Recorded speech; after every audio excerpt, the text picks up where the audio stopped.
Halo sobat semua. Selamat datang di channel Gila Novel. Supaya admin tetap semangat mengupload videonya, mohon bantuannya untuk like dan subscribe channel ini. Terima kasih ya. Bab 146. Apakah itu Ding Ran lagi? Fang Yu sedikit mengernyit dan bertanya, tolong. Apa yang terjadi? Ya, seseorang ingin masuk ke rumahku. Aku tidak tahu berapa banyak orang di sana, dan aku tidak tahu apa yang ingin mereka lakukan. Bisakah kamu datang ke rumahku sekarang? Kata Ding Ran dengan nada yang sangat cemas. Kamu masih bisa menelepon, artinya situasinya tidak terlalu kritis. Hubungi polisi, kata Fang Yu dengan tenang. Panggil polisi. Jika pihak lain adalah pihak Zhou Cheng, tidak ada gunanya memanggil polisi. Fang Yu, bisakah kamu datang ke sini? Aku benar-benar takut, kata Ding Ran seolah dia hendak menangis. Aku tidak punya waktu luang sekarang. Aku benar-benar tidak bisa pergi. Aku sarankan kamu menelepon polisi. Setelah Fang Yu selesai berbicara, dia menutup telepon. Selama panggilan telepon ini, nada suara Ding Ran jelas tersamar. Fang Yu tidak peduli apa tujuan Ding Ran, dia hanya tidak punya kesabaran terhadap Ding Ran. Wanita ini selalu ingin memaksakan kesulitannya pada orang lain, dan hal ini sangat tidak disukai Fang Yu. Ding Ran sedang memegang telepon, menggigit bibir merahnya, dengan ekspresi jelek di wajahnya. Dia tidak menyangka Fang Yu akan menutup telepon dengan tegas. Dia awalnya ingin menggunakan kedok meminta bantuan untuk memikat Fang Yu ke rumahnya, dan kemudian menggunakan beberapa cara untuk mengambil beberapa foto dan mengirimkannya ke keluarga Zhou sebagai bukti bahwa dia dan Fang Yu bersama. Dengan cara ini, Zhou Cheng akan berpikir bahwa Fang Yu dan dia adalah sepasang kekasih, dan dapat menimbulkan masalah bagi Fang Yu. Ding Ran telah melihat keterampilan Fang Yu sebelumnya. Selama Zhou Cheng membuat masalah bagi Fang Yu, dia mencari kematian. Dengan cara ini, Ding Ran dapat menggunakan bantuan Fang Yu untuk menyingkirkan pria menyebalkan Zhou Cheng ini. Hari ini hanyalah langkah pertama dalam rencana ini. Tanpa diduga, gagal total. Apa yang salah? Apakah dia tidak menyamar dengan cukup baik dan Fang Yu menemukan petunjuknya? Mungkin. Baru-baru ini, sikap Fang Yu terhadapnya menjadi jauh lebih dingin. Apakah dia tidak cukup menarik? Ding Ran selalu sangat percaya diri dengan penampilannya, dia tahu bahwa di antara siswa sekolah menengah Jianghai, dia disebut Dewi. Dan Zhou Cheng hanya mengamati kecantikannya. Tapi Fang Yu, sepertinya tidak terlalu tertarik padanya. Dia dikelilingi oleh begitu banyak gadis cantik. Wajar jika dia meremehkanku. Memikirkan Tang Xiaorou, yang duduk di meja yang sama dengan Fang Yu, dan Qin Yimo, yang dia temui di pameran kaligrafi dan lukisan hari itu, mereka berdua adalah wanita cantik kelas 1. Ding Ran tahu bahwa dibandingkan dengan dua orang ini, dia tidak memiliki keuntungan sama sekali. Dia harus menemukan cara untuk menarik perhatian Fang Yu. Saat ini, dia hanya bisa menyingkirkan Zhou Cheng dengan bantuan kekuatan Fang Yu. Ini merupakan masalah yang mendesak. Keluarga telah membuat rencana untuk bertunangan dengan Za Cheng pada awal Mei. Ding Ran sangat membenci Zhou Cheng sehingga meskipun dia mati, dia tidak akan menikahi Zhou Cheng. Terlebih lagi, setelah melihat latar belakang dan bakat Fang Yu, dia merasa tidak ada yang tidak bisa dia terima meskipun dia bersama Fang Yu. Apa yang harus aku lakukan? Ding Ran berdiri dan masuk ke kamar. Ada cermin berukuran penuh di kamarnya. Ding Ran berdiri di depan cermin dan memandang dirinya di cermin. Saat ini, dia mengenakan piyama tipis, dengan rambut acak-acakan dan bibir merah cantik. Ini adalah pakaian yang dia persiapkan khusus untuk Fang Yu. Sepertinya aku harus lebih proaktif, aku tidak percaya ada pria di dunia ini yang tidak akan tergoda oleh nafsu, terutama ketika Fang Yu masih sangat muda. Ding Ran menyipitkan mata sedikit dan bergumam pada dirinya sendiri. Keesokan paginya, Fang Yu datang ke sekolah seperti biasa. Setelah makan sarapan yang dibawakan Tang Xiaorou, dia mulai melihat makanan di tangannya. Saat dia melihatnya dengan gembira, Tang Xiaorou menyodok lengannya. Ada apa? Fang Yu menoleh dan mengerutkan kening. Bisakah kamu mengerjakan pertanyaan ini? Bisakah kamu menyelesaikannya? Tang Xiaorou menunjuk ke pertanyaan latihan dan bertanya dengan suara rendah. Fang Yu melihatnya dan berkata, aku bisa melakukannya, tapi aku tidak ingin mengajarimu. Kamu. Tang Xiaorou mengertakkan gigi karena marah. Namun dia segera memaksakan diri untuk tersenyum dan berkata dengan genit, Fang Yu, ajari saja aku. Pertanyaan ini sulit bagiku sepanjang malam. Berhenti. Fang Yu merasa tidak nyaman dengan postur Tang Xiaorou yang sok, dan berkata, aku bisa mengajarimu, tapi kamu harus berjanji padaku bahwa setelah aku mengajarimu pertanyaan ini, kamu tidak akan mengajak aku berbicara duluan. Wajah Tang Xiaorou sedikit berubah dan dia tidak berkata apa-apa. Jika kamu tidak menerimanya, tidak akan ada diskusi, kata Fang Yu. Siapa bilang aku tidak akan menerimanya? Tentu saja aku menerimanya. Siapa yang ingin berbicara denganmu? Aku tidak peduli jika aku tidak berbicara denganmu selama sebulan. Tang Xiaorou berkata dengan marah. Itu yang terbaik, kata Fang Yu ringan. 5 menit kemudian, Fang Yu menjelaskan pertanyaan itu kepada Tang Xiaorou dan kemudian melanjutkan. Setelah sekolah usai pada siang hari, Tang Xiaorou tiba-tiba teringat sesuatu dan berkata, Fang Yu, kamu. Fang Yu melirik Tang Xiaorou dengan acuh tak acuh, ekspresi Tang Xiaorou berubah dan dia segera menutup mulutnya. Fang Yu berdiri dan meninggalkan ruang kelas, menuju ruang makan. Tang Xiaorou melihat Fang Yu pergi, merasa sangat sedih. Dia juga ingin bertanya pada Fang Yu apakah dia mau menghadiri pesta ulang tahun sekolah malam ini, tetapi dia tidak bisa mengambil inisiatif untuk berbicara dengan Fang Yu sekarang, jadi dia harus menyerah. Bos, malam ini adalah pesta ulang tahun ke-30 sekolah menengah Jianghai. Lihat, tempat di luar sudah disiapkan karpet. Maukah kamu datang dan melihat-lihat malam ini? Li Bingyan berkata dengan semangat sambil makan. Apa yang menarik? Apa bedanya dengan pesta malam tahun baru yang diadakan setiap tahun? Membosankan, kata Fatiliu di sampingnya. Ini benar-benar berbeda. Ini adalah ulang tahun sekolah yang ke-30. Sekolah sangat mementingkan hal itu. Dikatakan bahwa anggota Dewan Direksi sekolah akan datang ke pesta itu, tapi setelah mengatakan begitu banyak, yang paling penting adalah malam ini ada keindahan untuk dilihat. Li Bingyan berkata dengan mata berbinar. Kecantikan apa? Tanya Fatiliu. Sial, kamu masih perlu bertanya. Dua gadis cantik sekolah terbaik di kelas 2 sekolah menengah, Yu Yue dan Xia Tinghe, akan tampil di panggung malam ini. Kudengar Yu Yue menari dan Xia Tinghe menampilkan guzeng sendirian, selain dua gadis cantik sekolah besar, ada juga gadis cantik dari masing-masing kelas. Singkatnya, kita pasti akan mengadakan pesta malam ini. Li Bingyan berkata, mulutnya hampir berair. Fang Yu menunduk dan memakan makanannya tanpa mengungkapkan pendapat apapun. Ngomong-ngomong, bos, dua gadis cantik sekolah lainnya akan tampil di atas panggung, mengapa Tang Xiaorou tidak mengadakan pertunjukan? Kudengar ayahnya masih menjadi pemegang saham utama Dewan Direksi sekolah, Li Bingyan memandang Fang Yu dan bertanya. Mungkin dia hanya ingin belajar dan tidak tertarik pada hal-hal ini, kata Fang Yu. Si cantik sekolah Tang adalah gadis yang baik. Keluarganya sangat kaya dan dia masih belajar dengan giat. Bos, kamu benar-benar beruntung, goda Li Bingyan. Fang Yu mengabaikan Li Bingyan dan mengubur dirinya dalam makanannya. Pesta ulang tahun sekolah dimulai pukul 7 malam. Pukul setengah 6, Fang Yu tiba di aula pertemuan sekolah. Saat ini, sudah banyak orang yang berada di dalam auditorium, kebanyakan dari mereka adalah pelajar dan beberapa orang tua serta staf. Li Bingyan dan Fatiliu mengikuti Fang Yu, melihat sekeliling. Sial, bagaimana gadis-gadis ini bisa mengganti pakaian mereka hanya dalam 2 jam? Seru Li Bingyan. Memang benar, banyak gadis yang hadir telah berganti rok atau pakaian yang terlihat bagus. Kebanyakan anak laki-laki tidak terlalu teliti dan masih mengenakan seragam sekolah. Fang Yu ingin mencari tempat untuk duduk. Bos, Yu Yue ada di sini untuk mencarimu. Pada saat ini, Li Bingyan berkata di sampingnya. Fang Yu berbalik dan melihat Yu Yue, masih mengenakan seragam sekolah, berjalan cepat ke arahnya. Saudara Fang Yu. Yu Yue sangat senang melihat Fang Yu. Apakah kamu tidak akan tampil di pertunjukan nanti? Kenapa kamu masih mengenakan seragam sekolah? Tanya Fang Yu. Tidak terlalu cepat. Bagian belakang panggung saat ini digunakan oleh 3 grup penampil pertama. Saya di grup berikutnya, kata Yu Yue. Oh. Fang Yu mengangguk. Penampilanku di grup kelima. Aku akan naik panggung sekitar pukul 7.40. Kakak Fang Yu, jangan sampai ketinggalan. Yu Yue mengingatkan. Saya datang ke sini hanya untuk menonton penampilanmu, bagaimana saya bisa melewatkannya? Kata Fang Yu. Hehe, aku tahu kakak Fang Yu pasti tidak akan melewatkannya. Aku hanya bercanda, kata Yu Yue dengan tangan di belakang punggungnya dan senyuman seperti bunga. Li Bingyan menarik Fatiliu menjauh dari Fang Yu. Dia tidak ingin menontonnya lagi, hatinya terluka 10.000 kali. Saat ini, seorang pria dan seorang wanita sedang berdiri tidak jauh dari situ. Wanita itu menatap Fang Yu dan Yu Yue dari sudut matanya dengan mata yang kejam. Wanita ini adalah Jiang Yue. Melihat Yu Yue dan Fang Yu mengobrol dengan gembira, dia merasa kesal di hatinya. Pada awalnya, karena Yu Yue, dia ditampar beberapa kali oleh Fang Yu. Bab 147. Setelah itu, dia dan Fang Yu mengembangkan kebencian yang mendalam. Ayah dan putrinya merasa malu di depan sekelompok orang kelas atas, dan ayahnya bahkan kehilangan pekerjaannya di grup Huanben. Lebih dari setengah bulan yang lalu, Jiang Yue ingin meminta Fang Yu mengatakan sesuatu di depan Ji Rumei dan mengembalikan posisi ayahnya. Tapi Fang Yu mengabaikan Jiang Yue sama sekali. Tidak ada cara lain, Jiang Yue hanya bisa memikirkan cara lain.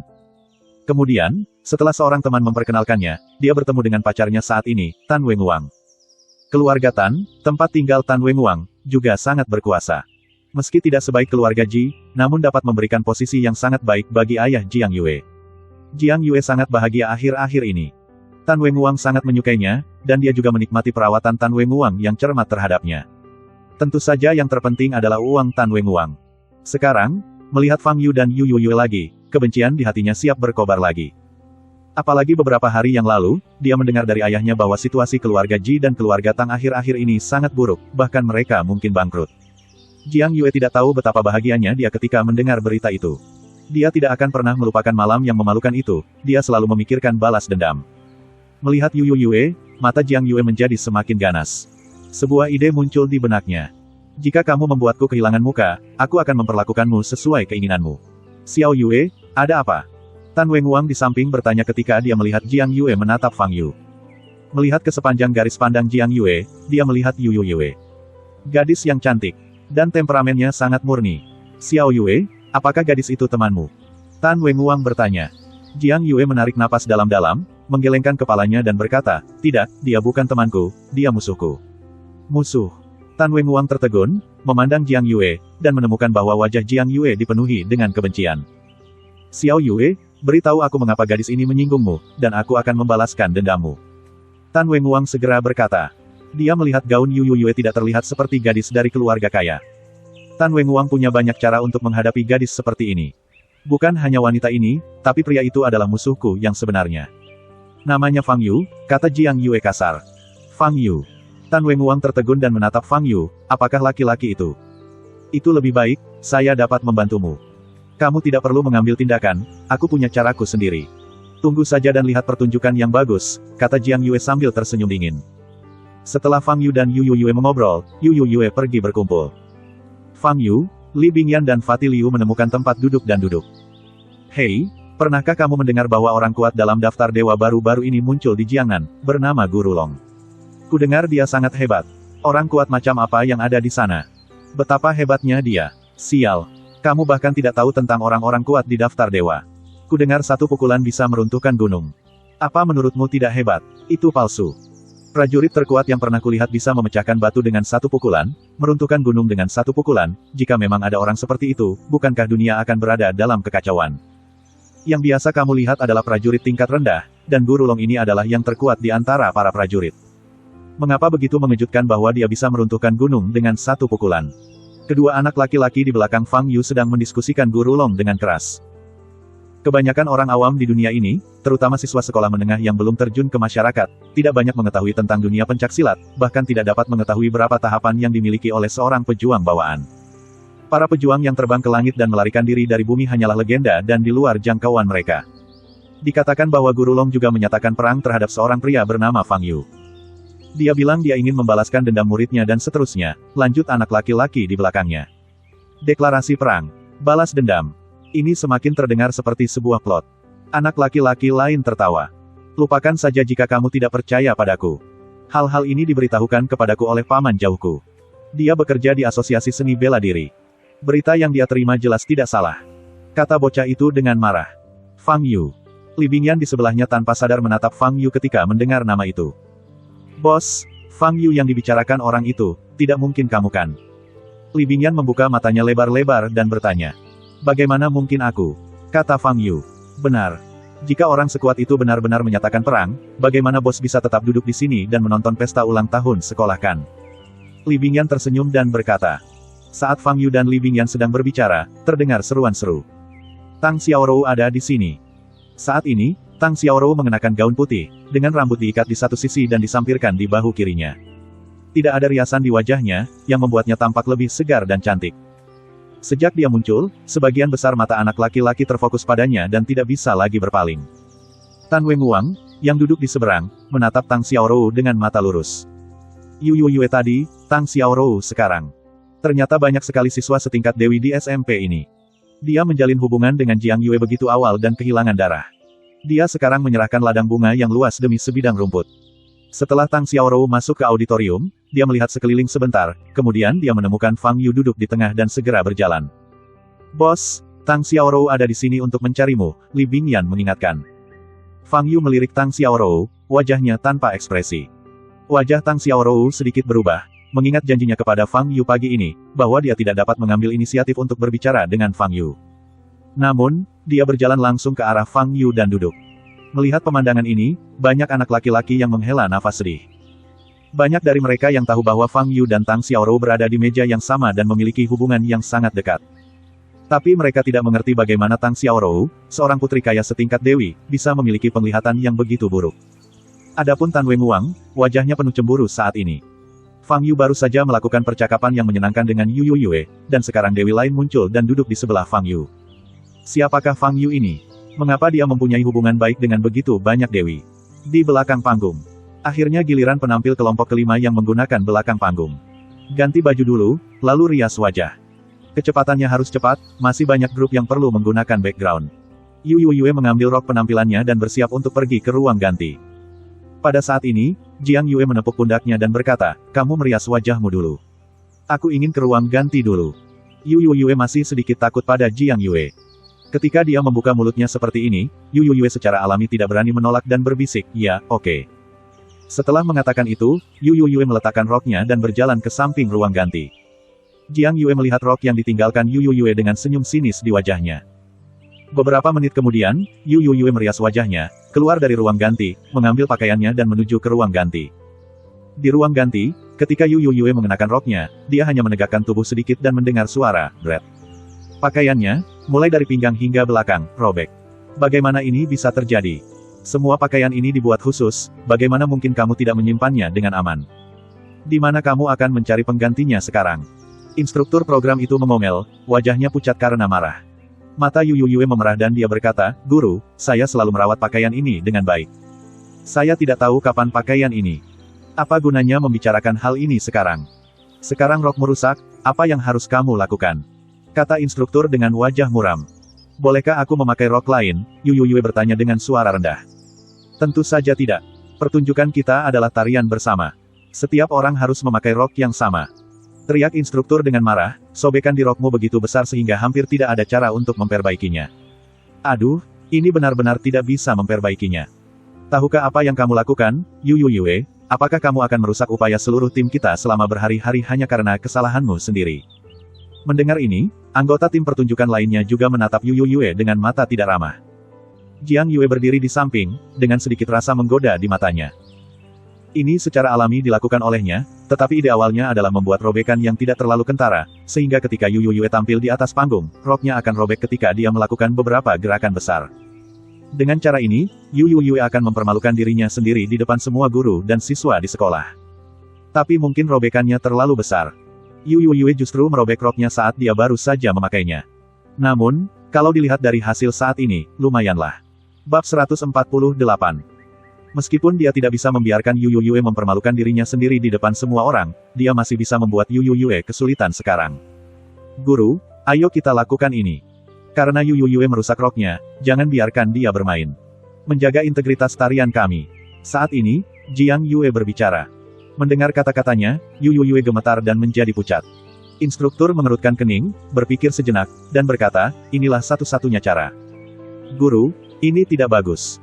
Teman sekelas Yu Yue telah berlatih bersama kami selama 2 bulan. Jika kami tidak membiarkan dia naik ke panggung, itu akan menjadi," salah satu anggota berkata dengan ragu-ragu. "Dia hanya bisa menyalahkan dirinya sendiri. Dia tidak menjaga roknya dengan baik. Selain itu, jika dia diizinkan tampil di atas panggung, pertunjukan kami pasti akan dinilai rendah. Dengan melakukan itu, apa layak dilakukan diterima oleh anggota kami yang lain?" Jiang Yue menatap gadis itu dan berkata, "Itu benar, Yu Yue sendiri yang menyebabkan masalah ini, mengapa kita harus membayarnya? Aku setuju dengan Kak Yue, jangan biarkan Yu Yue berkuasa." Beberapa anggota lainnya menggema. Gadis itu menundukkan kepalanya dan berhenti bicara. "Mari kita putuskan saja bahwa Yu Yue tidak diperbolehkan naik panggung untuk pertunjukan mendatang karena kostumnya rusak," kata sang instruktur. Mendengar kata-kata ini, tubuh halus Yu Yue sedikit gemetar, dan matanya berkaca-kaca. Apa yang sudah lama dia kerjakan dengan keras tiba-tiba berubah menjadi asap. Pada akhirnya, dia bahkan tidak memenuhi syarat untuk tampil di atas panggung. Dia juga memanggil saudara Fang Yu. Pertunjukannya akan dimulai nanti. Jika saudara Fang Yu tidak melihatnya. Wajah Yu Yue pucat dan air matanya tidak bisa berhenti mengalir. Melihat penampilan Yu Yue, Jiang Yue di sampingnya menunjukkan senyuman sukses, yang bahkan tidak bisa disembunyikan. "Inilah yang terjadi jika kamu macam-macam denganku. Apa yang bisa kamu lakukan sekarang? Tidak peduli seberapa kerasnya kamu menangis, terus kenapa? Siapa yang akan mengasihanimu? Bisakah Fang Yu membantumu? Anda bahkan tidak tahu siapa yang memecahkan roknya. Bodoh sekali." Setelah mencapai tujuannya, Jiang Yue dipenuhi dengan kegembiraan dan berjalan ke samping untuk duduk. Instruktur memandang Yu Yue yang berdiri di sana, menghela nafas, dan berkata, Yu Yue, saya tahu kamu telah berlatih sangat keras, tetapi jika hal seperti ini terjadi, guru tidak punya cara lain. Saya hanya bisa bersalah pada kamu. Tapi aku berjanji, aku akan memberimu tempat di pesta penyambutan tahun depan dan membiarkanmu tampil di atas panggung. Aula besar. Setelah Tang Xiaorou duduk, dia tidak berkomunikasi apapun dengan Fang Yu. Hal ini membuat Li Bingyan dan Fatih Liu merasa sedikit aneh. Hanya saja tak mudah bagi mereka untuk mencampuri urusan pasangan muda tersebut. Setelah pembawa acara naik ke panggung untuk memberikan pidatonya, acara pertama segera dimulai. Begitu para pemain muncul di panggung, auditoriumnya meledak. Xia Tinghe. Si cantik sekolah yang baru saja pindah ke sekolah lain, Xia Tinghe. Xia Tinghe mengenakan pakaian lengan pendek ala Cina dengan temperamen yang anggun dan anggun. Dia duduk di depan Gu Zeng, dengan senyuman tipis di wajahnya, dan jari putih rampingnya menjentikkan Gu Zeng. Rangkaian aksi ini membuat semua penonton enggan berkedip. Sangat cantik. Bukan hanya orangnya saja yang cantik, tapi keseluruhan pemandangannya pun tampak seperti keindahan yang tergambar dalam lukisan. Tang Xiaorou melirik Fang Yu di sampingnya dan menemukan bahwa Fang Yu juga menatap langsung ke arah Xia Tinghe. Dia merasakan perasaan tidak nyaman yang tidak dapat dijelaskan. Fang Yu pernah mendengar Xia Tinghe memainkan Gu Zeng sebelumnya dan tahu bahwa keterampilannya sangat bagus. Setelah beberapa saat, jari giok ramping Xia Tinghe mulai memainkan Gu Zeng, dan nada yang merdu dan anggun mencapai telinga semua orang di auditorium. Hati semua orang segera menjadi tenang, dan mereka mendengarkan dengan tenang suara halus ini. Bulan musim gugur Pinjiang. Banyak orang telah mendengar karya ini, tetapi penampilan Xia Tinghe di Gu Zeng memiliki cita rasa yang unik. Di atas panggung, Xia Tinghe memasuki negara bagian. Dia sedikit mengangkat matanya dan menatap penonton. Tepat pada waktunya, dia melihat ke arah Fang Yu. Fang Yu sedikit tersenyum pada Xia Tinghe untuk menunjukkan penghargaannya. Tetapi setelah dua ancaman, Xia Tinghe hanya memiliki bayangan psikologis pada Fang Yu. Ketika dia melihat senyuman ini, dia tidak hanya tidak merasakan kehangatan apapun, tetapi dia juga merasakan hawa dingin di sekujur tubuhnya. Jari-jarinya sedikit gemetar, dan musik yang semula harmonis dan halus tiba-tiba mengeluarkan sedikit suara pecah. Banyak orang memperhatikan fluktuasi ini dan mengangkat kepala untuk melihat Xia Tinghe. Xia Tinghe dengan cepat menundukkan kepalanya, menggigit bibir, dan memaksa dirinya untuk berkonsentrasi. Akhirnya, di tengah tepuk tangan meriah, Xia Tinghe mengakhiri penampilan Gu Zengnya. Meski ada sedikit fluktuasi di bagian tengah, namun kekurangannya bisa disembunyikan, dan kelengkapan keseluruhan lagu masih sangat tinggi. Oh, sungguh luar biasa. Alangkah baiknya jika aku bisa berteman dengan Xia Tinghe. Aku tidak ingin jatuh cinta padanya. Berteman. Tahukah kamu seberapa dalam latar belakang Xia Tinghe? Kebanyakan orang tidak layak berteman dengannya. Saya nyatakan bahwa setelah malam ini, Xia Tinghe adalah satu-satunya dewi saya. Terjadi diskusi yang meriah di sekelilingnya. Bos, Xia Tinghe benar-benar bagus. Meskipun dia cantik, dia juga bisa memainkan Gu Zeng dengan sangat baik. Dia pasangan yang cocok untukmu, kata Li Bingyan kepada Fang Yu. Fang Yu tidak bereaksi, tapi Tang Xiaorou melirik Li Bingyan. Merasakan tatapan yang sangat dingin, ekspresi Li Bingyan berubah dan dia dengan cepat menoleh. Begitu dia menoleh, Li Bingyan melihat Yu Yue keluar dari belakang panggung. Dia melihat Yu Yue, masih mengenakan seragam sekolah, menyeka air mata dan berjalan menuju penonton dengan putus asa. Bos, bukankah itu Yu Yue? Li Bingyan menoleh dan berkata pada Fang Yu. Fang Yu memandang Yu Yue, sedikit mengernyit, berdiri dan berjalan. Li Bingyan juga mengikuti di belakang. Fang Yu menghampiri Yu Yue dan bertanya, Yu Yue, ada apa? Apakah kamu tidak akan berganti pakaian dan tampil di atas panggung? Yu Yue mengangkat kepalanya dan menatap Fang Yu, wajahnya berlinang air mata, lalu menundukkan kepalanya lagi, menutupi wajahnya dan menangis. Yu Yue, apa yang terjadi? Apakah kamu menemui kesulitan? Hanya jika kamu memberitahuku, bos dan aku dapat membantumu, kata Li Bingyan dari samping. Aku, Yu Yue menjadi semakin sedih saat memikirkannya, dan menangis semakin keras. Dalam kata-katanya yang terputus-putus, Fang Yu menyadari bahwa kostum pertunjukan Yu Yue rusak dan tidak dapat tampil di atas panggung. Yu Yue, apa kamu yakin rok ini masih dalam kondisi bagus sebelum dibawa ke sekolah hari ini? Fang Yu bertanya sambil sedikit mengernyit. Aku telah memeriksanya lagi pada siang hari ini, dan masih baik-baik saja, Yu Yue terisak. Tidak apa-apa, ayo pergi, aku akan pergi ke belakang panggung bersamamu, kata Fang Yu dan berjalan ke belakang panggung. Saudara Fang Yu, wajah Yu Yue sedikit berubah dan dia mengikuti dengan cepat. Mereka bertiga datang ke belakang panggung, di mana instruktur memberitahu para pemain yang tersisa beberapa tindakan pencegahan. Jiang Yue sedang duduk di depan meja rias, bermain dengan ponselnya. Melihat Fang Yu dan yang lainnya masuk, instruktur mengerutkan kening dan bertanya, kamu dari kelas mana? Ini di belakang panggung, bagaimana kamu bisa menerobos masuk? Aku hanya ingin memastikan satu hal tanpa menghabiskan banyak waktu, kata Fang Yu ringan. Saat Jiang Yue melihat Fang Yu muncul, wajahnya sedikit berubah. Perubahan ekspresinya diperhatikan oleh Fang Yu. Jiang Yue. Fang Yu menghampiri Jiang Yue dan berkata. Jiang Yue mengangkat kepalanya dan menatap Fang Yu, dengan sedikit ketakutan di matanya. Apa yang ingin kamu lakukan? Kamu perlu menjelaskan soal merusak rok Yu Yue kan? Kata Fang Yu. Aku merusak roknya. Fang Yu, jangan meludahi siapapun yang berlumuran darah. Aku belum pernah menyentuh rok Yu Yue. Dia tidak menyimpannya dengan baik. Wajah Jiang Yue berubah dan dia berkata dengan berdalih. Dia tahu bahwa Fang Yu tidak memiliki bukti apapun, jadi dia harus menolak mengakuinya. Kaulah yang merusak roknya, kata Fang Yu. Kamu bilang itu benar. Apakah kamu punya bukti? Jiang Yue berdiri dan menatap Fang Yu. Meskipun dia tidak terlalu percaya diri, dia tahu bahwa jika dia tidak bertindak cukup kuat sekarang, itu sama saja dengan mengakui bahwa dia telah melakukan ini secara terselubung. Teman sekelas ini, apakah kamu teman Yu Yue? Kami sudah menyimpulkan bahwa roknya rusak. Pesta penyambutan tahun depan, kata instruktur. Begitu dia berbicara, anggota lainnya mengikuti. Ya, itu salah Yu Yue sendiri. Dia pikir dia bisa memfitnah orang lain dengan membawa dua anak laki-laki ke sini. Benar, kejam sekali. Tadinya kukira aku masih bersimpati padanya. Jika kamu melakukan kesalahan dan tidak merenungkan diri sendiri, kamu hanya akan membuat masalah bagi orang lain. Menjijikkan sekali. Mendengar kata-kata ini, wajah Yu Yue menjadi pucat, dia mengulurkan tangan dan menarik lengan Fang Yu dan berbisik, Saudara Fang Yu, lupakan saja. Apa-apaan ini? Apa-apaan ini? Orang-orang ini hanya melihatmu sebagai orang yang mudah ditindas. Tahukah kamu? Li Bingyan sangat marah, memelototi gadis-gadis di sekitarnya, dan berkata, sudah kubilang, jika kamu main-main dengan Yu Yue, itu seperti main-main dengan bos. Jika kamu main-main dengan bos, itu seperti main-main denganku. Aku, Li Bingyan, akan mengajarimu bagaimana berperilaku hari ini. Bab 149. Karena keluarganya kaya, Li Bingyan seperti pengganggu di sekolah. Biasanya dia akan berpura-pura menjadi seorang pria sejati hanya ketika menghadapi seorang gadis tampan. Sekarang adalah kesempatannya untuk tampil. Wanita-wanita ini ingin menindas Yu Yue. Kematian pengadilan. Melihat tatapan garang Li Bingyan, wajah gadis-gadis di sekitarnya berubah, dengan sedikit ketakutan di mata mereka. Instruktur memandang Li Bingyan dengan wajah muram dan berkata, kamu di kelas mana? Siapa namamu?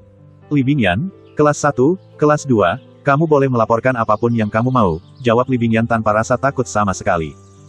Ayahnya sudah menjalin hubungan baik dengan guru mata pelajarannya, dan selama dia tidak melakukan kesalahan besar, dia tidak akan dihukum sama sekali. Li Bingyan, benar. Aku ingat namamu. Instruktur mengertakkan gigi. Baik. Fang Yu menepuk bahu Li Bingyan dan berkata. Dia menoleh ke arah Jiang Yue dan berkata, Jiang Yue, aku akan memberimu satu kesempatan terakhir. Jika kamu menjawab dengan jujur, aku tidak akan melakukan apapun padamu. Kamu hanya perlu membayar untuk sebuah gaun. Saat berbicara, mata Fang Yu bersinar dengan cahaya merah redup. Matanya seperti pedang tajam, langsung menusuk hati Jiang Yue.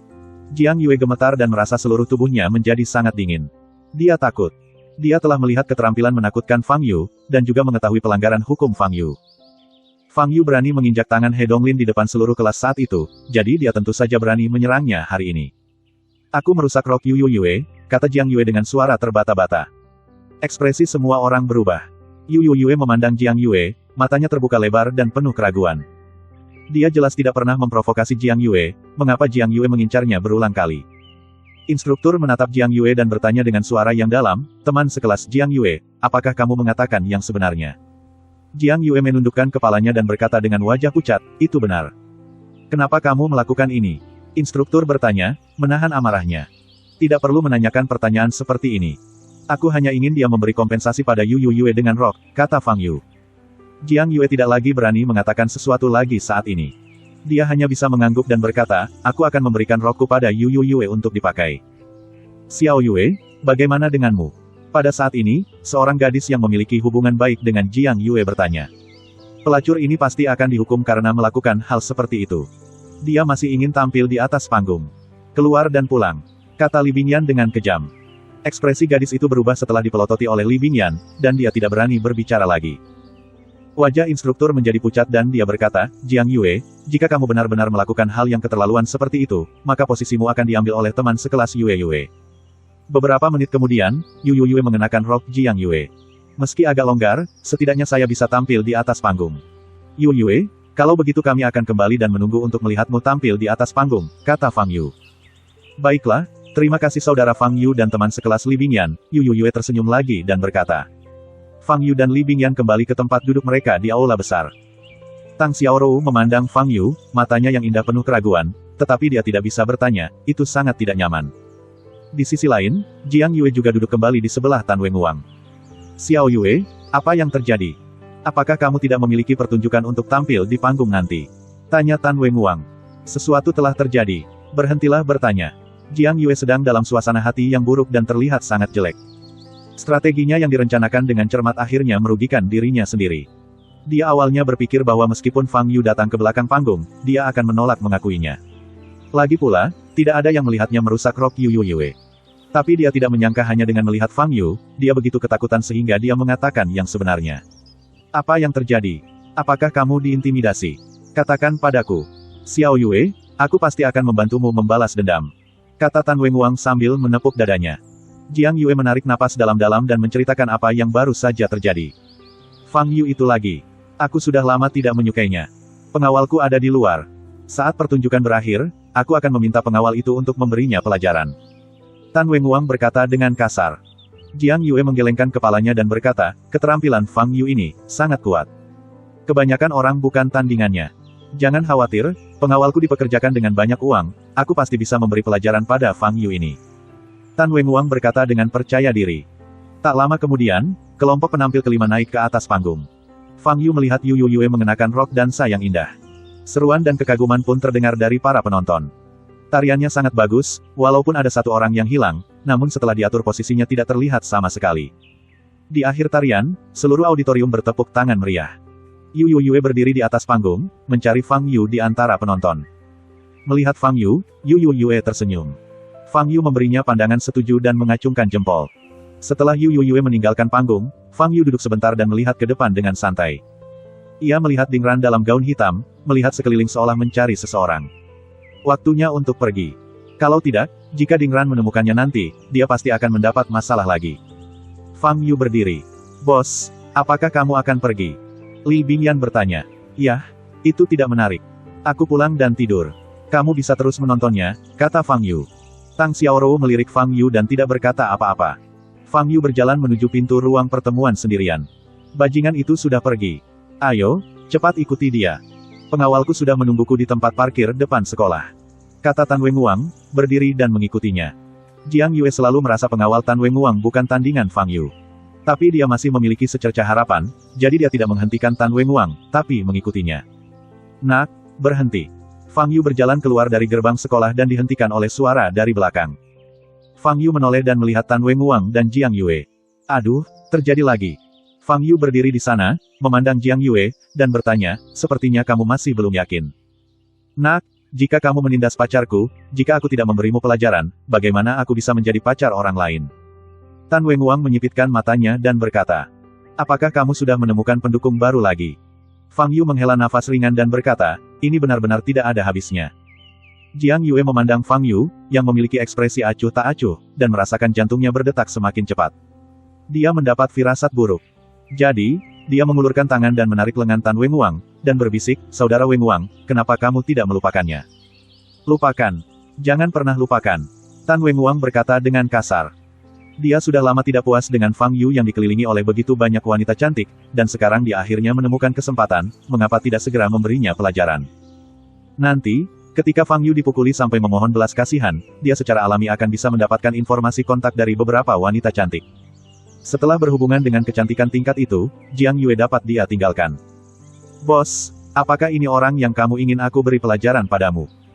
Pada saat ini, pintu mobil Mercedes-Benz di depan Fang Yu terbuka, dan seorang lelaki kuat berjas hitam keluar dari mobil, menatapnya dengan ekspresi tidak ramah. Itu orangnya.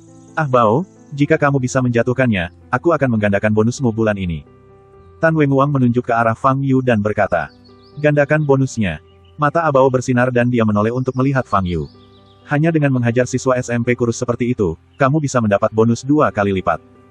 Sebagai prajurit bawaan 11 tingkat, ini semudah menginjak-injak semut sampai mati. Abao tidak mengatakan sepatah kata pun, dia bergegas menuju Fang Yu, mengangkat tinjunya, dan meninju.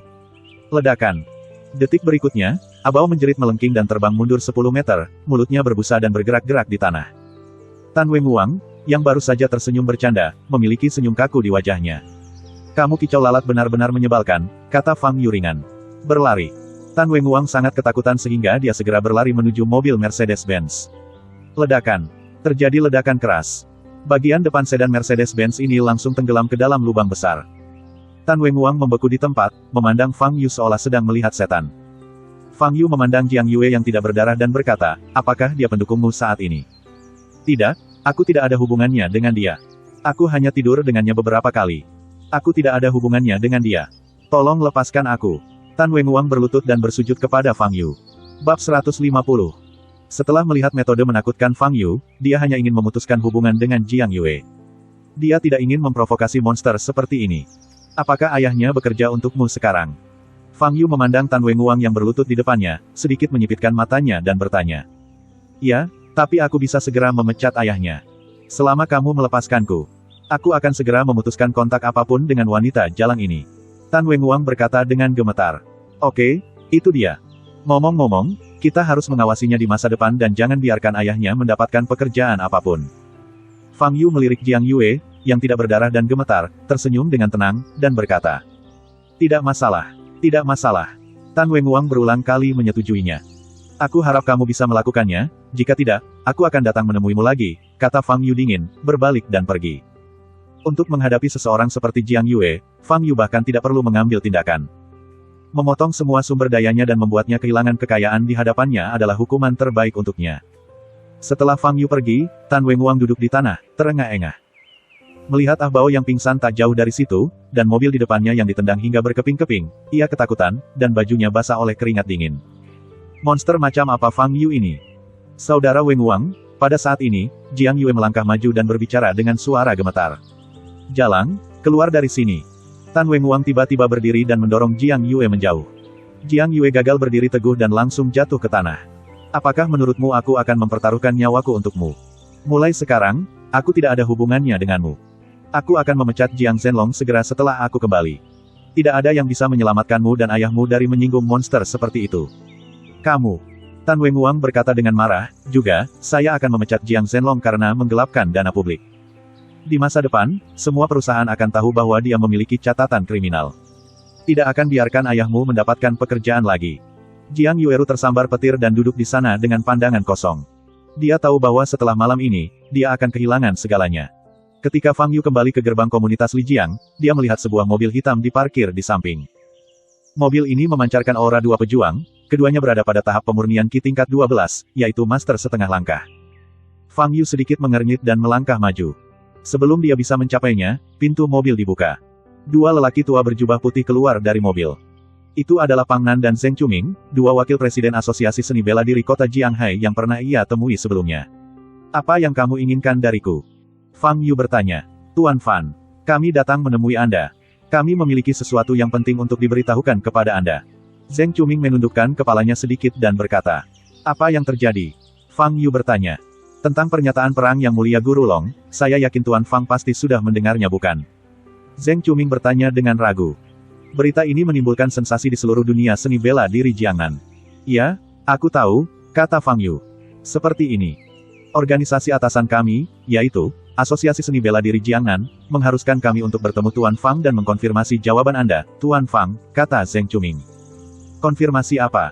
Fang Yu bertanya. Yaitu, apakah Tuan Fang menerima pernyataan perang yang mulia Guru Long? Zheng Chuming mengangkat kepalanya dan menatap Fang Yu. Fang Yu tersenyum ringan dan berkata, tentu saja saya menerimanya, mengapa tidak? Melihat kepercayaan di mata Fang Yu, Zheng Chuming dan Pang Nan saling memandang dengan tatapan ngeri. Ini adalah pernyataan perang dari Guru Long, yang berasal dari ranah master bela diri dan juga orang kuat di daftar dewa. Tapi tidak ada sedikit pun kepanikan di wajah Fang Yu, dan dia bahkan tampak bahagia. Betapa kuatnya hati ini. Sampai jumpa di Danau Yuexin lusa. Aku akan kembali tidur, Fang Yu menguap dan berkata. Setelah mengambil dua langkah, Fang Yu berbalik lagi, memandang Zheng Chuming dan keduanya yang tertegun di tempat, dan berkata, ngomong-ngomong, singkirkan orang-orang yang mengawasiku. Aku tidak akan lari. Setelah mengatakan itu, Fang Yu masuk ke komunitas Lijiang. Zheng Chuming dan Pang Nan menyaksikan punggung Fang Yu berangsur-angsur hilang. Setelah sekian lama, mereka kembali sadar. Wakil Presiden Zheng, apakah menurut Anda Tuan Fang benar-benar memiliki keyakinan mutlak untuk mengalahkan Tuan Guru Long, atau dia berpura-pura tenang dan tenang? Tanya Pang Nan. Zheng Quming menggelengkan kepalanya dan berkata, mungkin dia tidak berpura-pura. Dia memang memiliki kepercayaan diri yang besar. Itu Yang Mulia Guru Long, yang saat ini diakui sebagai orang terkuat di dunia seni bela diri Jiangnan. Dari mana dia mendapatkan kepercayaan dirinya? Kata Pang Nan. Jangan abaikan usia Tuan Fang. Dia masih muda. Bukankah normal jika anak muda memiliki keberanian yang luar biasa? Zheng Quming berkata, menghela nafas dan berkata, sayang sekali lawannya adalah Yang Mulia Guru Long. Setelah pertempuran ini, Tuan Fang, yang memiliki masa depan tak terbatas, akan jatuh. Siapa yang memintanya untuk membunuh Guyan? Ini adalah konsekuensi yang bisa diduga, kata Pang Nan. Keesokan harinya, di Aula Asosiasi Seni Bela Diri Jiangnan. Lokasi gantri pada dasarnya sudah ditentukan, namun masih perlu masa perbaikan. Saat ini, hampir 300 murid Longmen tinggal di Aula Guild untuk sementara waktu. Saat ini, Guru Long sedang duduk di depan Aula Guild. Ada 2 baris orang yang duduk di depannya, semuanya adalah petinggi dari semua lapisan masyarakat di Jiangnan. Yang Mulia kuno, untuk mengucapkan selamat kepada Anda karena telah memasuki ranah Raja Bela Diri, atas nama Kamar Dagang Jiangnan, saya ingin memberi Anda patung Buddha Giok ungu. Yang Mulia kuno, kami dari Santiemen di selatan Sungai Yangtze. Ini adalah hadiah dari sekte kami untuk Anda. Yang Mulia kuno, kami. Guru Long sekarang menjadi tokoh teratas di Jiangnan, dan semua kekuatan ingin menyenangkannya. Guru Long tersenyum dan menerima semua hadiah itu. Kakak Gu, sudah lama tidak bertemu. Akhirnya, seorang pria parubaya yang agak gemuk maju ke depan. Melihatnya, mata Guru Long sedikit berubah dan berkata, Tuan Jubao. Sudah lama sejak terakhir kali saya melihatnya. Bagaimana kabarmu akhir-akhir ini? Master Jubao adalah seorang pengusaha terkenal di selatan Sungai Yangtze, dia memiliki berbagai senjata ajaib, bahan langka dan ramuan untuk dijual, dan memiliki reputasi yang hebat. Haha, aku baik-baik saja, tapi aku jelas tidak sebaik kamu, saudaraku. Kamu sudah memasuki ranah ahli bela diri. Pencapaian seni bela diri seperti itu benar-benar membuatku sangat mengagumimu. Tuan Jubao berkata sambil tersenyum. Tuan Jubao terlalu dipuji, Guru Long melambaikan tangannya dan berkata, saya kebetulan mendapatkan senjata ajaib baru-baru ini. Jika saudaraku cocok, saya akan memberikannya kepada Anda sebagai hadiah ucapan selamat. Tuan Jubao tersenyum, mengeluarkan tas penyimpanan dari pinggangnya, dan kemudian mengeluarkannya. Busur ini terlihat sangat biasa, dan tampilannya tidak berbeda dengan busur biasa. Busur ini disebut busur pemakan matahari, kata Master Jubao. Guru Long melihat busur biasa ini dan berkata, apakah busur ini senjata ajaib? Ya, dan nilainya adalah kelas atas. Guru Jubao tersenyum dan berkata, jika hadiah untuk saudaraku kualitasnya lebih rendah, bagaimana mungkin saya bisa memberikannya? Saudaraku, Anda dapat mencoba senjata ajaib kelas atas ini. Senjata ajaib kelas atas. Setelah mendengar kata-kata Guru Jubao, semua orang di sekitarnya menarik napas dalam-dalam. Senjata ajaib kelas atas. Busur ini sebenarnya adalah senjata ajaib kelas atas. Eksistensi macam apa yang merupakan senjata ajaib kelas atas? Keberadaan yang diimpikan oleh semua pejuang di atas Grandmaster. Senjata ajaib yang bagus bisa membuat seorang pejuang beberapa kali lebih kuat. Dan Guru Long sekarang berada di ranah Martial Lord, dan senjata sihir tingkat tinggi di tangannya pasti bisa digunakan semaksimal mungkin. Senjata ajaib tingkat tinggi, Guru Long mengambil busur dan sedikit mengernyit. Dia tidak melihat kekhasan busur ini untuk saat ini. Sambil memegang busur pemakan matahari di tangannya, Guru Long mencoba menyuntikkan energi sejati ke dalamnya. Dalam sekejap, busur ini bersinar dengan cahaya ungu yang menyilaukan. Guru Long merasakan kekuatan besar yang terkandung dalam busur ini. Ini, jejak kejutan muncul di mata Guru Long. Saudaraku, kamu dapat mencoba kekuatan busur pemakan matahari ini. Saya menghabiskan banyak energi dan sumber daya keuangan untuk mendapatkan busur ini dari orang lain, kata Guru Jubao. Guru Long mengangguk, mengambil busur pemakan matahari, dan berjalan keluar dari gerbang Aula Guild. Yang lain yang hadir segera menyusul. Setelah berjalan keluar dari Aula Guild, Guru Long melihat sekeliling dan menemukan sebuah gunung tinggi di kejauhan di belakang Aula Guild. Presiden Kong, tidak apa-apa jika saya menguji gunung itu kan? Guru Long bertanya pada Kong Cheng di sampingnya. Tidak masalah, jawab Kong Cheng dengan ekspresi ngeri di wajahnya. Gunung setinggi itu setidaknya berjarak 2000 meter dari Aula Guild. Guru Long ingin menembakkan panah ke sana. Pada jarak yang begitu jauh, dia khawatir Guru Long bahkan tidak bisa menyentuhnya bukan?